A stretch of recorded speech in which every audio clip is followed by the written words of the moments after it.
Good morning, this is Heather Smith with BarrelRacingTips.com, and this morning I'm going to take you for another ride through with my gelding Pistol here. So this is officially episode number 37 of Pistol's Progress. I've been getting my barrel horse back in shape here for the last few months, and things are starting to get exciting. We have kind of a test run tomorrow, an official one, some exhibitions, so that's exciting, and our first run back will be September 1st. So this is like the final countdown, and I'm excited to have you with me this morning. I just actually did a little bit of a test run, and then I'd really like to keep Pistol walking because it's so hot here. So I'm just going to keep him moving, and again just talk to you a little bit about what we worked on today, and in preparation for to make the most out of those exhibitions tomorrow. And so he is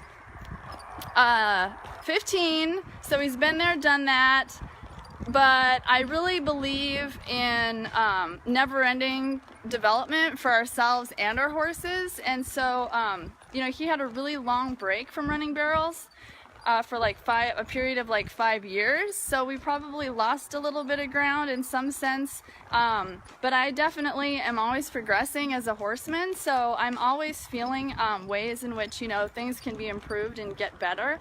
And so essentially every time that I get him into condition and into shape for competing, it's almost, I'm kind of it's not totally starting all over on the pattern, but I'm really doing a lot of tweaking and tuning and improving what we've got going on. So good morning, Nancy. Hi, Bonnie. So since it's Friday, as usual, I would love for those of you tuning in to let me know what your goals and intentions are for the weekend, and then as accountability partners we can check in with each other when I tune in on Monday morning.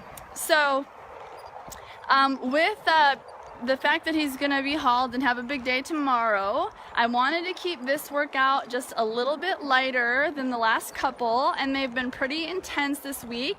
He's finally feeling really good, and he's getting pretty fit now, so I'm really kind of raising my expectations and getting him really sharp and where he needs to be. And so I really realized though that the best thing to do is to have really high expectations all the time, so that our horses don't get resentful, and they're basically not confused by why do you expect this now but not all the time. It's not necessarily really fair, but I've kind of had to lower my expectations temporarily in order to keep progressing, and not ask him for what he wasn't prepared to deliver, if that makes sense. Both from a fitness standpoint and from a soundness standpoint. So, but now we're turning things up. Things are coming together in perfect timing, and I'm pretty pleased with how things are looking and feeling. And so today, I can't say that I did any really specific exercises, but I did work the pattern. I did slow work. I just did my intervals of trotting and loping and just worked the pattern during those minutes. And then I really just worked on tweaking and tuning the little areas, specific areas on the pattern that I know need some improvement. And then I kind of put him on his honor. My reins are just kind of long, and I did a little bit of a cruise through on the pattern for him to show me where he's at. And he got a little bit flat in his position on the way to the first barrel, and so I corrected that before I even continued on with the run. And then I'm like, all right, bud, let's try this again. And then he honored what I've been showing him and did really well. And so everything felt pretty good. The first barrel itself felt nice. The second barrel, gosh, he turns it so fast, but he kind of pushes his front feet to the outside as he comes around the back side of the barrel, and he gets his hind end a little bit too far out behind him. And don't get me wrong, it is incredibly fast. It is just, it is really quick. But the issue is that if I were to allow that style to just kind of become more enforced and like not like try to make improvement. Like just because it's fast doesn't necessarily mean it's what's best for the long run, because that is likely to become, that way of turning is likely to become even more exaggerated over time if I don't make any changes or improvements to it. And if I did that, that kind of style will essentially lead to ground trouble eventually, especially on like less than ideal ground conditions, or if I just let him get more confirmed in that specific style without, and I mean, he'll probably always have that style to a degree, but I really need for him to keep his front legs sort of underneath his body and not out to the side, and I need to keep his hind legs underneath his body and not out to the back too much. And so what I was sure that I did is that I just made a little bit of rein contact, especially like as I was coming around the backside of the second and third barrels, to really keep him from sort of flattening out. And then I just made sure that he was responding to my seat and really honoring what I was asking to stay really gathered up. And so that's what we were working on.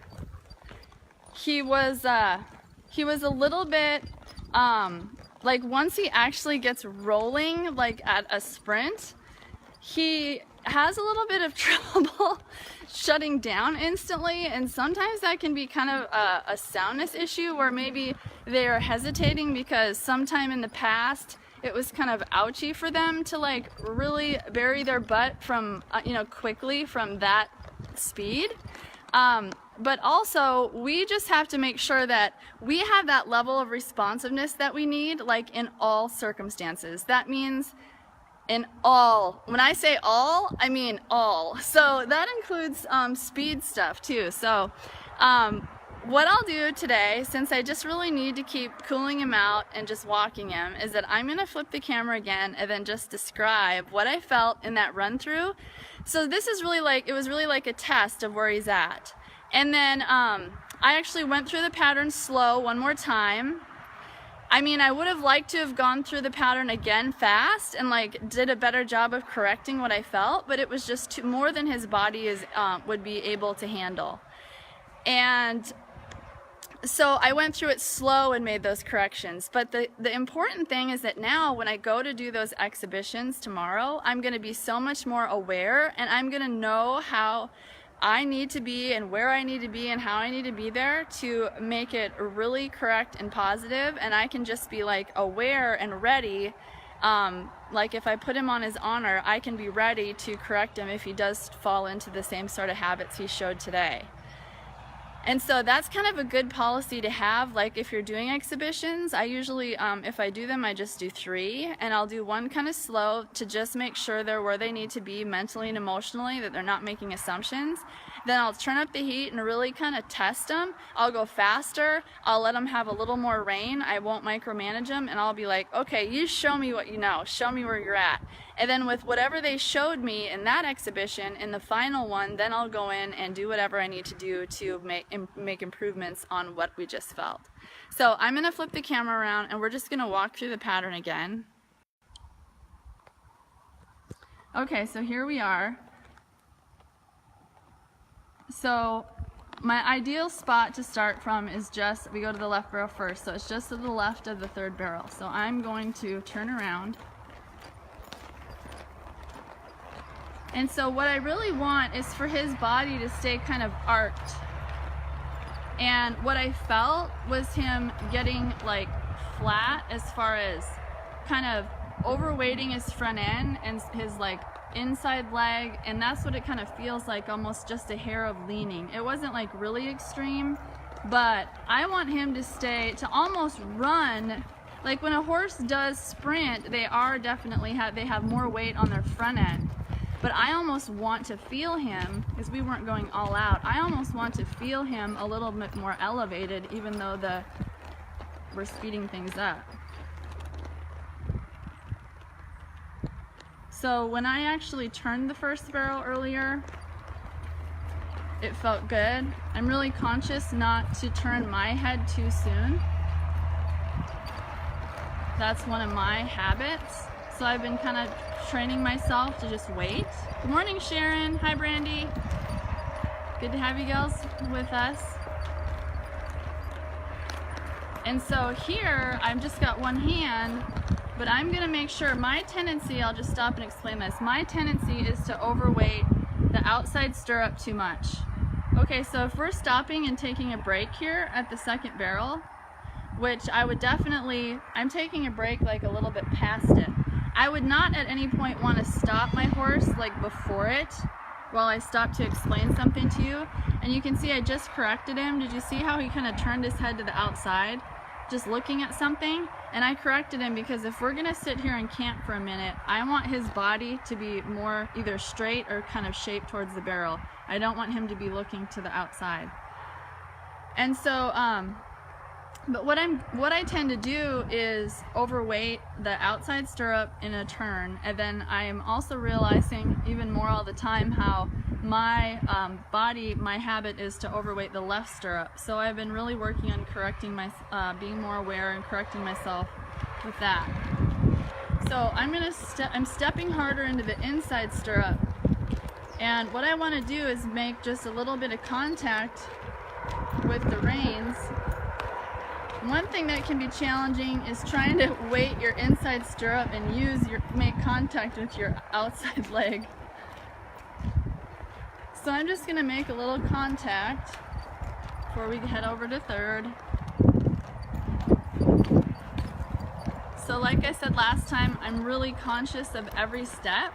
I want him to keep a little bit of arc in his body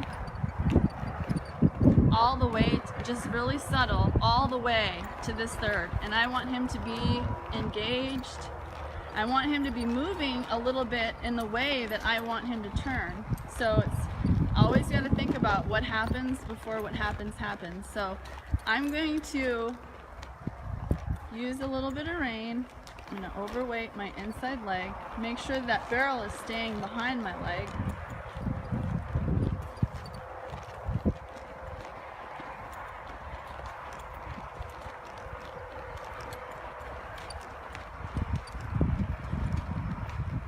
So this is kind of tricky to do while I'm filming.